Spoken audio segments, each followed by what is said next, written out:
আসসালামু আলাইকুম। চলে আসলাম বিয়েবাড়ির খাওয়া-দাওয়া নিয়ে। আর এই যে প্রথমে দিছিল সকালবেলা খিচুড়ি আর পায়েস। অনেক মানুষ ছিল, এটাই অ্যারেঞ্জ করছে। আর এই যে দুপুরবেলা আমরা খেতে বসে গেছি। প্রথমে দিছিল পোলাও। আর এই পোলাওতে একটা মশলা ইউজ করছে। পোলাওতে যে মশলা ইউজ করে আমি জানতাম না। মজার ছিল পোলাওটা। সাথে দিছিল ডাল।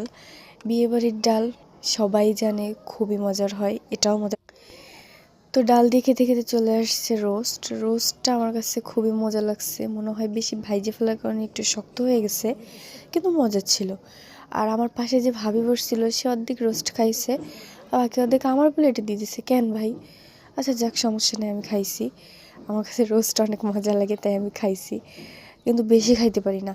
আর এই যে চলে আসছিল গরুর মাংসটা আমার কাছে একটু শুকনো শুকনো, যে কারণে আমি ডাল নিয়ে নিছি। আর ডালটা মজা হওয়ার কারণেও নিছি।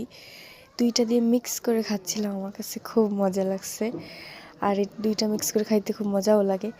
আর এই চলে আসছে দই দই দিয়ে পোলাও দিয়ে আর গরুর মাংস দিয়ে খাইতে, এটা যারা খায় না তারা জানে না যে কি মজা লাগে।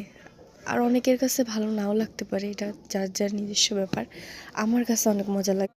এই যে খাওয়া দাওয়া শেষ, সোনার বাংলাদেশ। ভিডিওটা বড় করার জন্য আমার এই হাত নাড়ানি আপনাদের দেখতে হচ্ছে। একটু ঢং টং না করলে, ভিডিও অ্যাড না করলে ভিডিও বড় হয় না। আর এই যে একটু ফুলের ভিডিও করলাম, ফুলগুলো ছোট ছোট কিন্তু ভালো লাগছে। আর আমার ভিডিও যদি আপনাদের ভালো লেগে থাকে, আমার চ্যানেলটাকে প্লিজ সাবস্ক্রাইব করবেন, আমার পাশে থাকবেন। আর অনেক ভালো ভালো ভিডিও, খাবার ব্লগ আপনারা পাবেন ইনশাআল্লাহ। আল্লাহ হাফিজ।